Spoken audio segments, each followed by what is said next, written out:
Hi guys, my name is Dana, and today we'll be talking about conflict. Do you recall the last time you experienced conflict or some sort of disagreement? No? Well, it was probably not too long ago. Conflict appears in many different forms, such as asking your friend for a favor and they refuse, or going on a date with someone your parents wouldn't approve of. Obviously, there's some conflict within those situations. In particular, we will be discussing the difference between aggressive and assertive communication in conflict. In order to fully understand these concepts, we must know the definition. In communication, aggression is defined as pursuing one's aims and interests forcefully, sometimes in an unduly manner. On the other hand, assertion is defined as the action of stating something and exercising authority confidently and forcefully. It is important to note the word unduly, used within the definition for aggression. This is because aggression is often a form of an attack, which lacks respect. Assertion is respectful in nature and allows room for differing opinions while getting one's point across at the same time.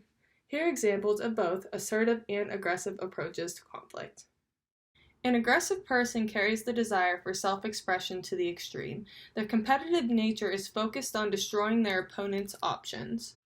Personally, I don't care what other people want. I know what I want, and that's all that matters. And nothing will stop me until I get what I want.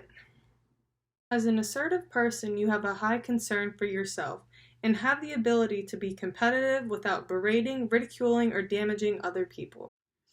When I have an issue, I prefer to talk it out.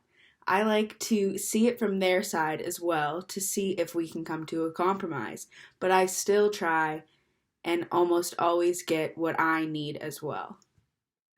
Act 1 displays aggressive communication in conflict. Hey, we're having hamburger helper for dinner tonight. Good try. We're having grilled cheese for dinner today. What do you mean we're having grilled cheese? I said we're having hamburger helper because that's what I want. Well, you got to pick dinner last night. Well, I want to pick it again. Well, that's not how it works.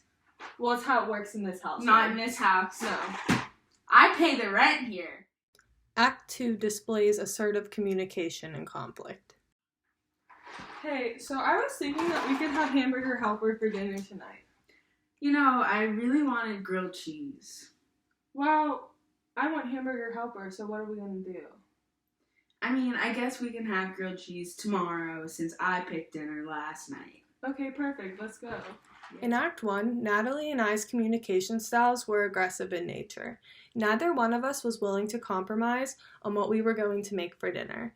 We were both adamant on fulfilling our own needs and desires, not the wants and needs of others. Neither one of us was satisfied with the result of this conflict style. The hostility actually created more problems than what we started with, such as who pays the rent and who runs the household. In Act 2, Natalie and I's communication was assertive in nature. We both addressed our wants and needs in a respectful manner. Through this interaction, we created a compromise which ultimately fulfilled both of our needs.